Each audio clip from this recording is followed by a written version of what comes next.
All right, Deanna, your fave stylist here. I am the owner of Melvira's Hair Studio, currently located and based out of Tucson, Arizona. And I am here to share with you some beauty tidbits.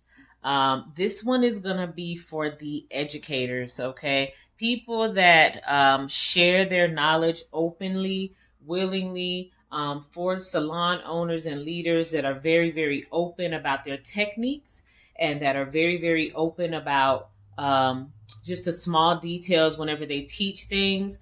Sometimes, as a salon owner in the past, which let me backtrack a little bit, I have been successfully open for business since 2013. About a year after my mom passed away, I decided that I wanted to do some things differently in my life because I just wasn't happy with where I was at in my salon growth. I felt like I had outgrown the salon that I was at, and I wanted something different for myself. So, in order to get going, I moved to a solo salon.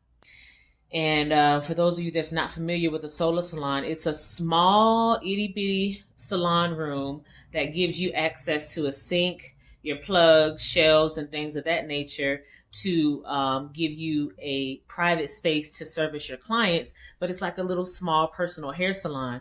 Well, while I was in that salon, I hired young ladies that could take my overflow because it had gotten to the point in the salon where I was accepting clients Tuesdays through Saturdays, but on Sundays and Mondays, the salon was closed, and I felt like that was a great opportunity for me to get hairstylists in there that could take my overflow, and we could still both make money out of the situation, and clients could still get taken care of. So it was a win-win for everybody. So I thought. So what ended up happening is I found that some of my hairstylists did things a little bit differently than the way that I do them.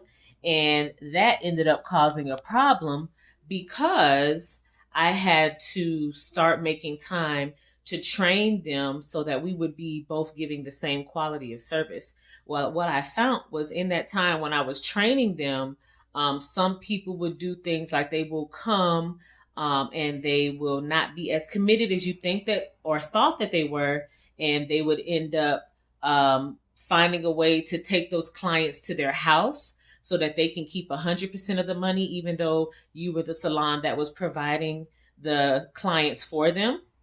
Um, or something would happen like a stylist would service somebody that I did service prior to, and because I'm the more seasoned one in that particular service, the client could immediately tell the difference and know that this is not the same quality that I'm getting when I'm with Deanna, your face stylist. So why should I pay the same amount? Those clients either stopped coming or they voiced their opinions, and then it still left me in the same position of being overbooked with too many clients on Tuesdays through Saturdays because the clients begin to learn and talk amongst each other. Don't go to the Sunday, Monday girls because they're only good with hair braids or they're only good with this. And some people, you mess their head up once, they're just not going to come back. So that was one scenario where I had to put myself in a position to where I had to start teaching other people so that we could at least be similarly or on one accord for the clients, because consistency matters. I don't care about that independent contractor thing. It does not matter. If you guys are going to be tag teaming clients together, y'all got to be on the same page.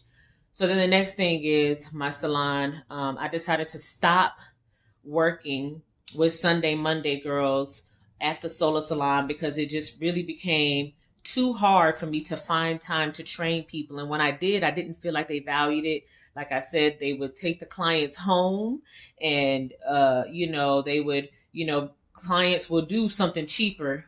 If it, that's when it turns into something else. If they follow you to your house because you want to give them a cheaper price, then all of a sudden the clients begin to not be so concerned about the perfection of your craft.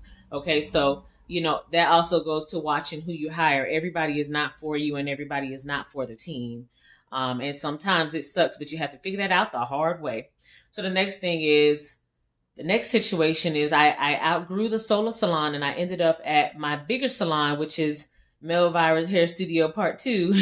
And we're on a different side of town, and I'm in a salon now where I could hire up to 8 individuals if I chose to. We're currently only working with 5, or 4 now, I think. It's 4 or 5, I can't remember. But anyways, I find myself still, I give free education to my hairstylists when I'm available to, and we try to go to classes and things like that together, to where we are continuously learning and stuff like that.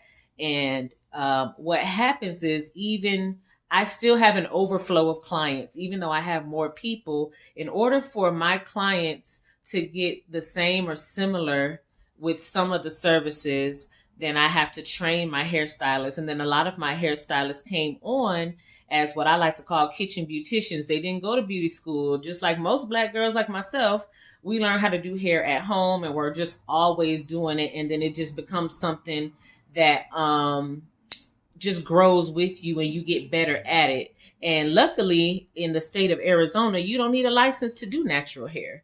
You can do weaves, you can do braids, you can do locks, you can do sister locks, and none of those things are regulated by the State Board of Cosmetology. So you can be in a salon and be successful just doing those type of services. Eyebrow threading, henna tattoos is another one that's not regulated by the State Board of Cosmetology here in Tucson, Arizona. So for that reason, it gave me a like a step ahead of most hiring salons, because my salon offers a lot of natural services. So I didn't have to focus so much on just finding cosmetologists. I could find some kitchen beauticians and, kind of hone and teach them how to be a little bit more professional. And then we could continue to work together. Well, what I have found, and no, that's not to say that I don't hire cosmetologists, because this video is about teaching. So what I have found is, with teaching my kitchen beauticians, teaching the cosmetologists that come from the other school, because when there was a time when I was hiring cosmetologists that were coming straight from beauty school. There's going to be times where you hire cosmetologists that come from different cities and states where the culture of the beauty industry is completely different there. There's times I'm hiring just younger girls that are just getting into the game. They haven't really learned anything yet. And I hate to say it, because I know it's like beating a dead horse, but it's something about these millennials. And you look up the millennial, it's like the ones that come after the 80 babies, which is my group, is the millennials seem to be a little less willing to push themselves to get to the next level. There are those select few that are just like, these girls is getting it. They hustlers, they entrepreneurs, they're growing. They know how to do it. They want to be team players. They get being a part of a network and growing. But there are just some people that you're just going to run across that just rebel in every action that they do as far as being a part of a team, which is okay. That's why they have places like Solar Salon for those hairstylists that thrive better on doing their own individual thing. I don't think that's the best way to go. That's why I wanted to have a bigger salon, so that I could have a group of collective-minded individuals that collectively wanted to grow together as a team, even though we are individually doing our own thing. So what I have learned over the years is that not to put myself in positions to where I'm teaching people that don't value the things that I teach. And you have to do that. It's kind of hard to even say that, because you have to take it with a grain of salt.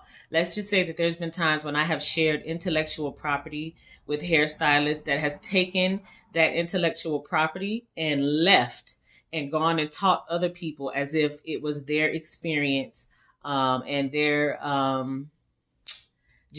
growing as a hairstylist that has taught them how to do this skill. And there was a point in time where I would get mad when I would see it on social media. Like, I would teach a hairstylist how to do something.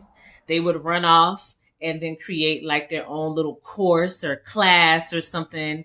And it would be so similar to mine. And I would be mad at myself because I did not protect my intellectual property. There has been times where, like I've said before, I've taught hairstylists or opened up my doors to them to the Melvirus Hair Studio clientele, because there's a difference between a hairstylist clientele and then clientele that comes to the salon in general, and that hairstylist can build off of that. I had to get over my pride because I know that I've worked so hard since 2009 to build up the reputation of Melvirus Hair Studio to where we consistently every week have someone calling to schedule an appointment. And it's usually somebody that used to be serviced by me, somebody that heard about Melvirus Hair Studio because of something that I do within the community, somebody that wants to be in my chair, but because I'm like buku booked now, they say, you know what, I'll work with one of your new hairstylists because I know that you ain't gonna hire nobody that's gonna do no boo-boo to food stuff. So the telephone is ringing because this is the same telephone that I've had since Melvirus Hair Studio has opened. And these are all things that I have set in place for my salon to grow and prosper. And I think as a business owner, whenever people come and they take advantage of those systems and then they benefit from them and then they leave and they go and do their own thing and they either don't give you credit or they give you credit for all the worst things that they think about you, or they don't acknowledge you and they act like they just magically knew this stuff all on their own. Those things can be so hurtful as a business owner, but I had to come to a point in time in my career and in my entrepreneurship to where I had to say, you know what? God sent these people to me for a reason and for a season. And sometimes I be forgetting about that and I get mad and I get upset. And I get heartbroken when I go out of my way to help somebody because I'm helping for the benefit of the team. And oftentimes what you will find out in your entrepreneurial journeys, whatever industry you're in, is that many people are a part of the team and they want to help with the team when it's beneficial for them. Then you're going to run into other people that are going to be like, I'm for the team. We eat more together. We grow more together, you know? And so I run into two different types of people. Some people are more loyal than others. Some people are more disloyal than others. Some people are, just not built to be a part of a team. And you can usually tell those individuals because they don't usually mesh well with the team culture that you have created at your business. And so this is this is me sharing my experience for some other salon owner, some other business owner out there to not be discouraged in your well-doing. You are going to consistently run into people that are going to take advantage of your kindness. You're going to consistently run into people who do not value the things that you share with them. You're going to consistently run into people with poor integrity, morals, and values. But do not let that stop you from growing in your business, because when you start holding that anger and being resentful and angry about how you feel these people has taken advantage of you, I think, like myself, you begin to lose sight of the fact that it's not about you. You know, if you do everything that you're supposed to do, God will work out all the little kinks and all of the little stuff. And you will see that those people won't prosper with the things that they thought that they were taking from you, you know. And then there may have been a lesson in you dealing with that type of person. Okay. Because I've had hairstylists that have come and given me a run for my money. I'm talking about biting my nails off every night for a month straight. And if you know me, you know I do not bite my nails. I love my beautiful nails. I get my strong, beautiful long nails from my father. I like my nails. But if I am stressed out and you see me with no nails, that means somebody is making me bite my nails at night. I'm stressed out. And so with that situation, I feel like with the, I had a little cluster of hairstylists at one point in time that I was teaching and reaching and sharing with. And I was really taken advantage of because it was a point in time where I didn't want to own up to my leadership because I was scared of confrontation. So don't worry about what you give to somebody. Keep giving, keep loving on people, keep sharing with people, and your blessings are going to come your way. You don't have to fight for what is yours. And if somebody takes something from you, it wasn't yours to begin with. That means God wanted them to have that. And you're going to have to put your pride aside whenever you open yourself up to give to people, because everyone is just not going to be some great person. So, but there are a lot of good people out there. So don't let the bad ones mess it up for the good ones. I'll see you on the next video.